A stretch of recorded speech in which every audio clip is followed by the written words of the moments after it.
So the first question, I have heard that sometimes people are reincarnated in order to repay the debt. But what about the person being repaid?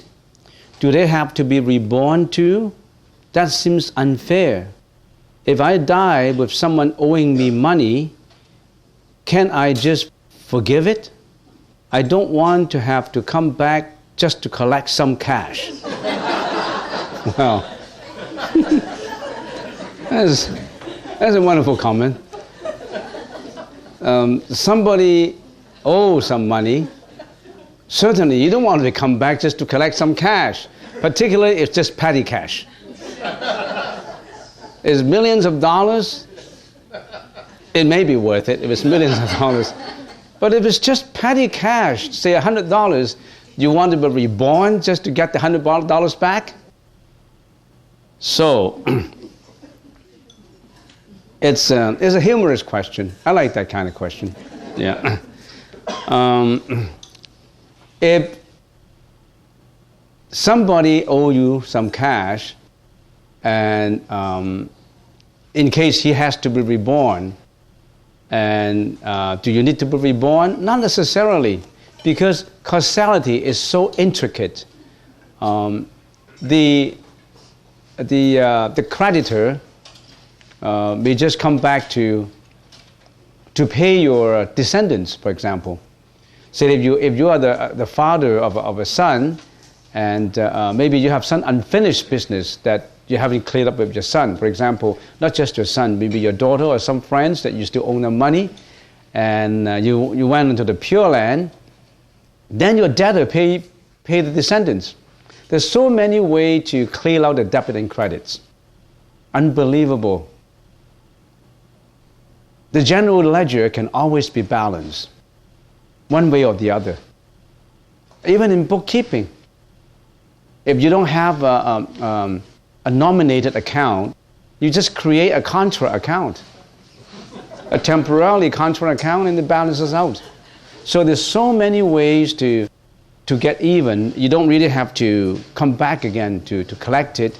But even if you say, somebody owed me a lot of cash, say millions of dollars in business, and it happened that I died, and I have a promissory note that he had to repay me, but that promissory note, I forgot to put it into my estate. Nobody knows about it. I have it, but I misplaced it, and he has it. He knows that I passed away, but he does not want to produce the promissory note, so he owes me millions of dollars. Then, if that person who died went to the Pure Land, you think you can get away with it? You own some people with a promissory note of millions of dollars, you can't get away with it. You have to repay it some way or the other. So do not involve any debt. You really have to repay. There was a true story. There was a donkey. A donkey was born. That happened in the Qing dynasty. I read it in true stories of the past about Buddhism. In the Qing dynasty, there was in a village, there was a farmer. He had a donkey. And the donkey was, of course, working for him, carrying all these goods, to the fields, to the rice fields and back home, and doing all kinds of jobs for him. And one day, the donkey was carrying piles and piles of rice field stuff. And the donkey refused to walk. So the farmer was hitting the donkey hard. How come the donkey was working every day and now the donkey refused to work? And suddenly the donkey uttered human language. I only owe you 2 more tails. And I don't want to move. I only owe you 2 more tails.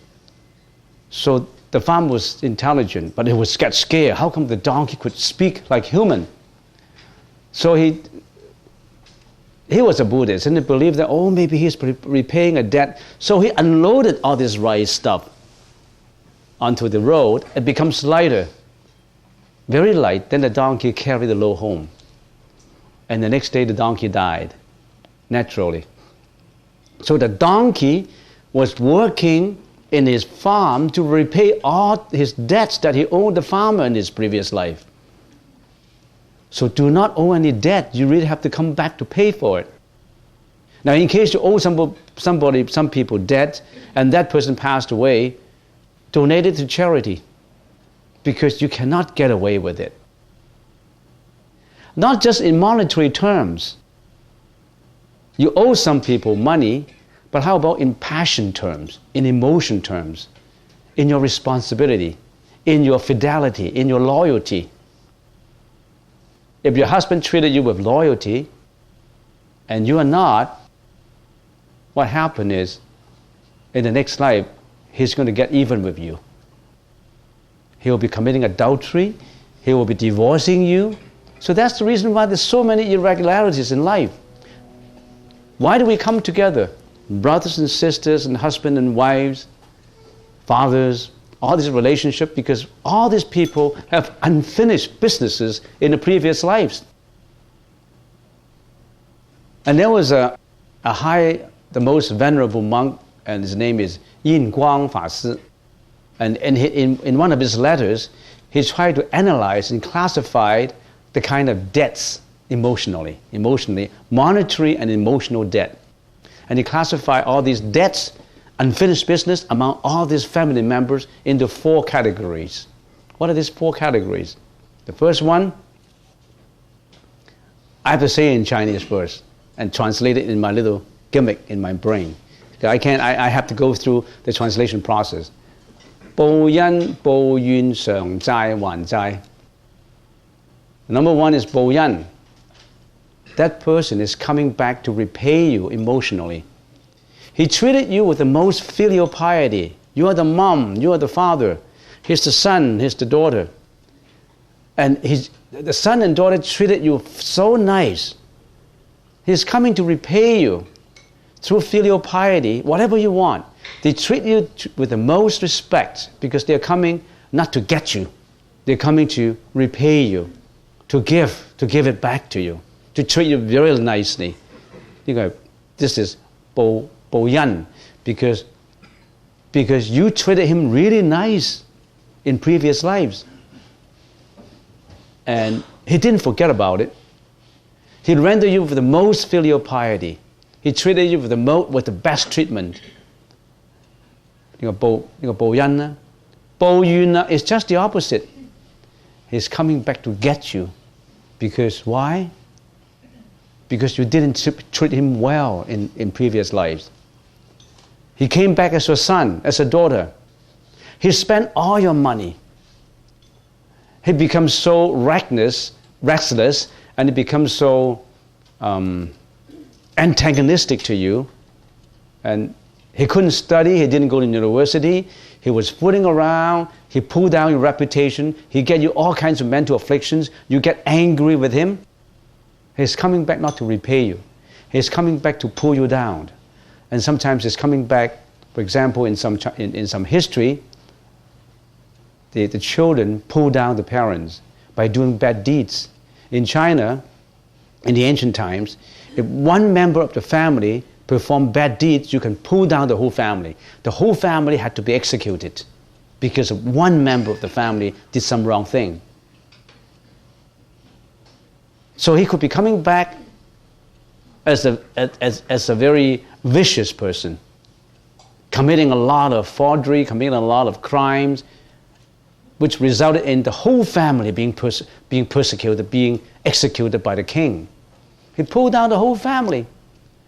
Or he became a criminal so that everybody knows that your family has a criminal. You can't live with it. You become so grief-stricken. You don't want to live because your children pull you down.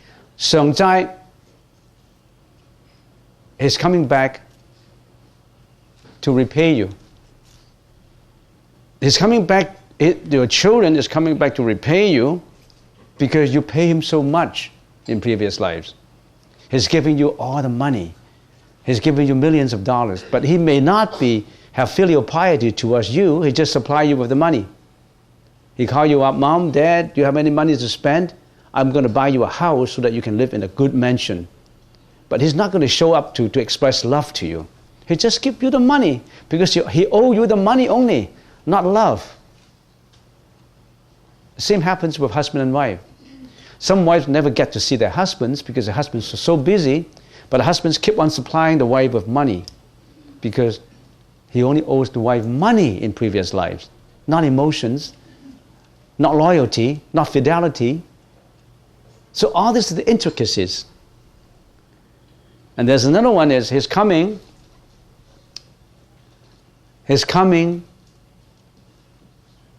not to repay you. He's coming to get it back from you. Get back the money from you. So it's either monetary or emotions. Of course, these are the extremes, and there's always the balance cases where a little bit of this, a little bit of that, and it balances out. So when you come to think of it, husband and wife, father and son, daughter and mom, they all have this unfinished business that they come together. And they carry on life after life and life after life. So what am I talking about? When you're coming back to, you don't want to come back to get the repayment, sure, you don't have to come back.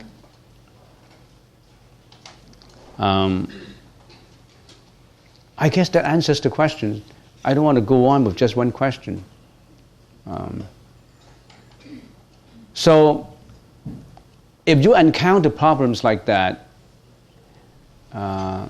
if you have a son or a daughter who's unfilial to you, do not get sad and sorrowful because you treated him the same way.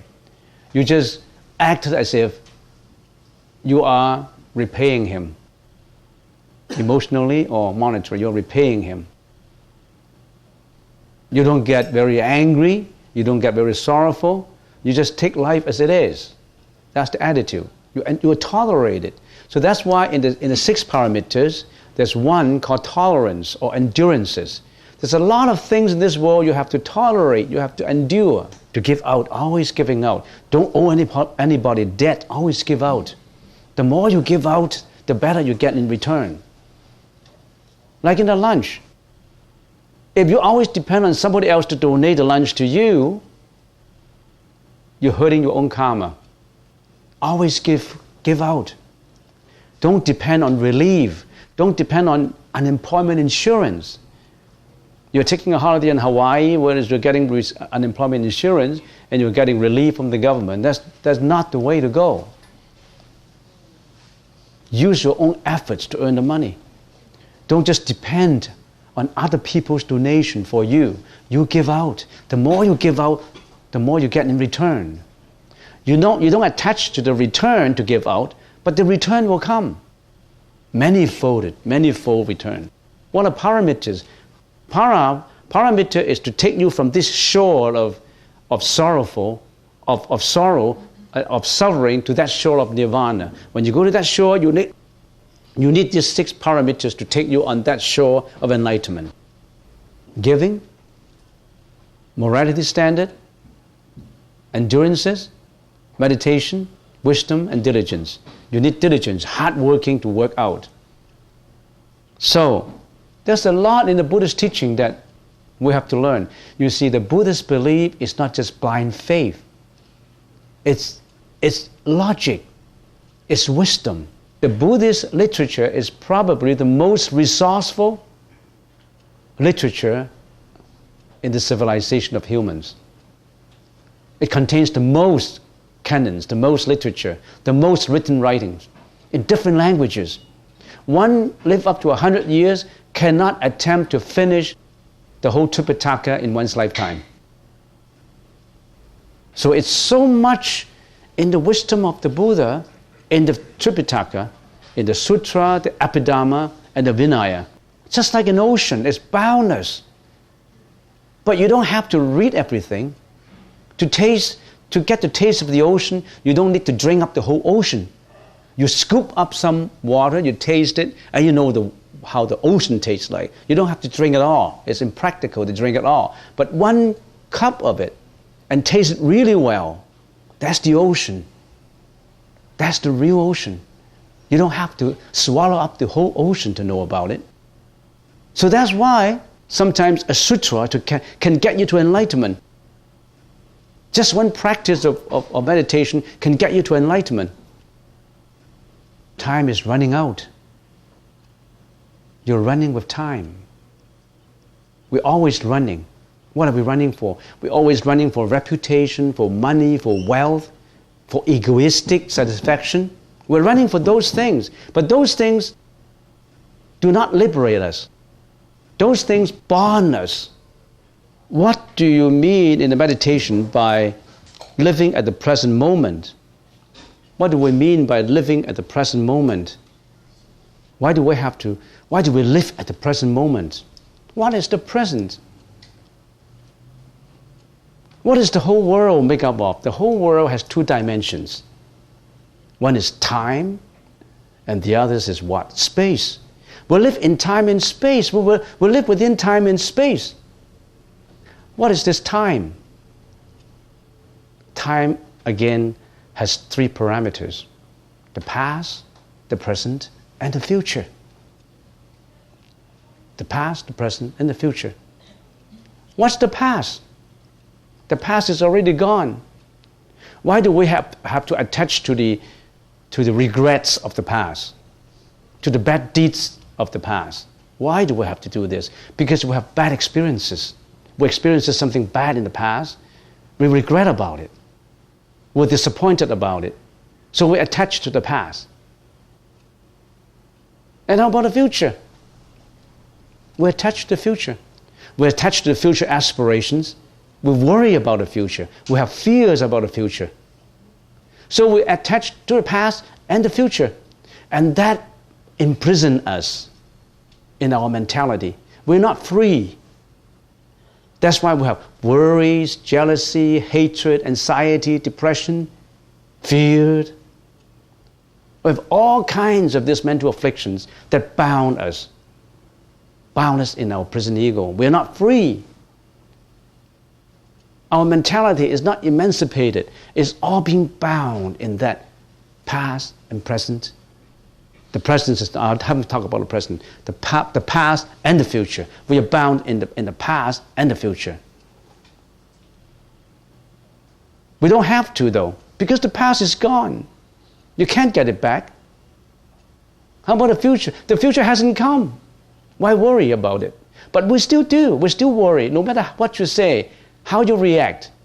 When you're not in meditation, when you don't have prajna, when you don't have wisdom, you attach to both the past and the present. Even a monk like me, even high-level monks, when they are not in meditation, they always attach to the past and to the future. So, other than the past and future, what do we got? What we got left with? What do we have left with? The present. And life is only available at the present moment. How can life be available to you in the past? It's gone. How can life be available to you in the future? It hasn't come. So what is life? What is this life that you and I have? It's the present. Life is only available at the present moment. Here and now and at the present. So that's why we're meditating. When you're meditating, we have breath in, breath out, breath in, breath out. Why did the Buddha teach us to say breath in and breath out, breathe in and breathe out? The Buddha is introducing a technique for us to realize the present, the importance of the present moment. So when you breathe in, you concentrate on the breath in, anapanasati, anapana, anapana, in and out. By concentrating in your in and out breath, and you think that this in and out breath is joy and wonder. Why is your in and out breath joy and wonder? Look at everything around us. Everything is a wonder if you analyze it. The song of a bird, a flower, the flow of a stream, a mountain, the clouds, the sun, the rain.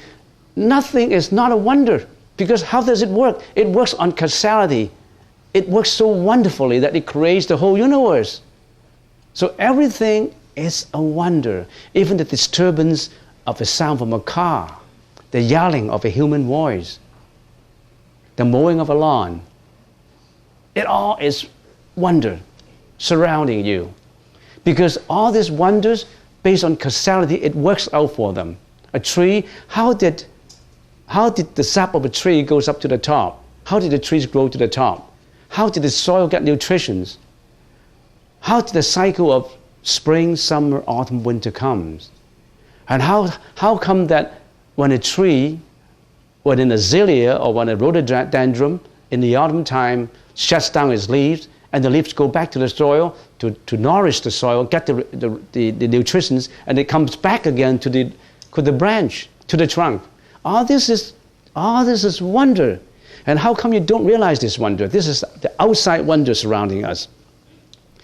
Everything surrounding us is wonder. Everything surrounding us is right now at peace, but we don't know about it until you really pay attention to it. And that's the magic. The Buddha teaches us a method how to pay attention to the wonders of everything surrounding you. And that's through the breath. So everything surrounding you is a wonder. And you have to recognize that wonder. And that wonder is at peace right now, at this moment. That's everything surrounding us. How about everything inside us? Everything inside us is also a wonder. Everything about our body, the 5 skandhas, is a wonder. You close your eyes, you open your eyes again, you see flowers, you see everybody, you see the color, your ears listen to sound, the dripping of a stream, the beautiful song of a bird, of music. Your ear is a wonder. Your nose is a wonder. Your touch is a wonder. Do you recognize the wonder inside of us? How does the heart work? The heart palpitates and get all the blood circulations. Is it wonderful? Your heart. Your heart is a wonder. And you don't recognize that. So the Buddha said, come back home. Get a homecoming of all the wonders in you. Get a homecoming of recognizing all the wonders surrounding you. So the Buddha said, first of all, get your mind home. Stop running for materialistic needs. Get your mind home, at peace. You'll find that the peace right here when you breathe in, when you breathe out, you say, I am peaceful. I'm breathing in, I'm at peace. It's wonder, I'm breathing in. I'm breathing out, I'm at peace. It's wonder breathing out. It's wonderful. It's at peace. No more past. The past is gone. You're not going to be disturbed by the worries of the future. You're not going to be disturbed by the aspiration of the future. No planning. The future hasn't come. You're not going to have regrets about the past because it's gone. So we're living right at the present moment. The joy, the wonder at the present moment. For that half an hour of meditation, you only have to breathe in and breathe out, breathe in and breathe out. That train that you are realizing the dimensions of the universe, the time frame, the present most wonderful, peaceful moment now is at the present. And you're realizing also the space of all the wonders surrounding you, the space of your body in here right now. So you're realizing both time and space, all wonderful. And if you keep that length of time of half an hour of peace, of breathe in and breathe out, if that peace and wonder extends for another half hour, it becomes 1 hour, it extends for 1.5 hours, it extends for 2 hours, and finally extends for 6-7 hours, then what happened? What happened? What happened if the wonders of that peace and joy extends from half an hour to 1 hour to 2 hours to 3 hours in your meditation? Another wonder comes. You know what that wonder is? Enlightenment, nirvana, samya sambuddhaya, taragataya. that is also the reality, the absolute ultimate reality realized by the Buddha, by the Bodhisattva. Another wonders fit in only if you're at peace, only if you're liberated from your bondage of mental afflictions. If you don't even have that half an hour of freedom, how can you be enlightened? How can you get to the wonder of nirvana? You never can. But that door is always open for you. You don't have to look for it. You don't have to look for it from the Buddha. It's right here at the present moment, now, here and now. Nobody else, nowhere else. It's right here. That's what we mean by living at the present moment. Do you like to live at the present moment, or you always want to live in the past? Do you like to live in the past? Thinking of the past bad experiences, all your regrets, all those people who have done you the wrong deeds that you want to revenge, all the jealousy that you have created, the depressions that result from it, or you want to attach to the plans of the future. I want to aspire to be a multimillionaire. I want to be better than all my friends. I want to get a mansion in Shaughnessy. I want to get a Bavaria in no time. I want everybody to respect me for my wealth, for my status. Do you want to get that? It hasn't come yet. And worse still, I want to use all kinds of methods to get what I want. You involve in crime, in forgery, in bad consequences. You get into more and more like a quicksand. You get into more and more trouble. You're creating all these karmic forces that pull you down until the bottom of the quicksand. You never come out again. So the Buddha said, get back to the present through meditation, anapanasati. Breathe in and breathe out. Some people say, is it that simple? Meditation? Breathing in and breathing out? It's so simple, but it's so difficult. A 6-year-old knows about in and out, but a 90-year-old practitioner has not succeeded in doing it for his whole lifetime. You know why? Because he always clings to the past and clings to the future. He's not living at the present moment where he has peace and joy. And that peace and joy is not just a statement, it's not just a notion, it's not just a conceptualization, it's a direct contact with reality. You know that. Some people believe in God, only believe in the conception of God. In that statement, in that notion, I believe in God. He only has that statement. He has no direct contact with what is behind the statement. I hope you understand what I mean. We only have a concept, not the real direct touch. So if you say, anapanasati, breathe in and breathe out, if you only have that statement, breathe in and breathe out, you only have that statement. You don't have the essence behind the statement. Do you have the joy? I don't have the joy, I don't have the wonder, but I still breathe in and breathe out. So you only have that conceptualization. You don't have the direct touch to the reality of joy and wonder. I don't know if you know about it. I don't know if you know what I'm talking about. It takes time. So when you have that peace and joy, no money can buy it. If some people say, oh, you are the practitioner of meditation or anapanasati, and you have that joy, that rapture of joy, can I buy it from you? No, you can't buy it. Because only the practitioner knows. It's not quantifiable. It's a direct contact. Some people say, I don't want to get into Buddhahood, that means I have to die. I have to get into nirvana. Because you don't know it. If I become the Buddha, will I be sitting up in the shrine like a wood, upstairs? Some teenagers say, Mom, I don't want to be a Buddha. I don't want to get into that shrine and sitting in there and people worshiping on me. I'm a piece of wood. So there was a monk who said, when we make a Buddha statue, we carve it out from wood, we carve it out from stone. We make it as exquisite as possible, as gracious looking as possible. Go leave it. But if you really think that the Buddha looks like that, we'll all laugh. We will die with laughter. The Buddha does not look like the wood.